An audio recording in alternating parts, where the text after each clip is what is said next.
Isayas 54-10. Binigyan ako ng Panginoong Diyos ng dila ng mga naturuan upang aking malaman kung paano aalalayan ng mga salita ang nanlulupaypay. Siya'y nagigising tuwing umaga, ginigising niya ang aking pandinig upang makinig na gaya ng mga naturuan.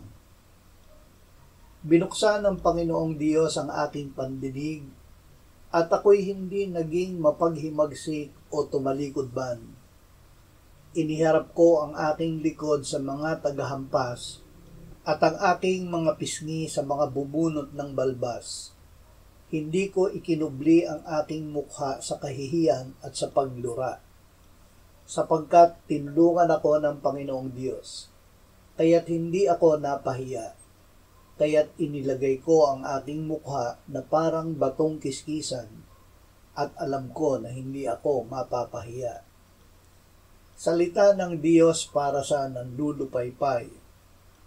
Ang mundo, ang laman at ang diablo ay gumagawa upang tayo ay manlupaypay. Ang Panginoong Hesus ay naparito upang wasakin ang gawa ng kaaway. Siya ay binigyan ng Ama araw-araw ng kanyang salita na may kapangyarihang umalalay sa nanlulupaypay. Kaya't ang salitang sinabi niya ay ang salita ng Ama. Ako'y hindi nagsasalita mula sa aking sarili, kundi ang Ama na nagsugo sa akin ang nagbigay sa akin ng utos kung ano ang dapat kong sabihin at kung ano ang dapat kong bigkasin.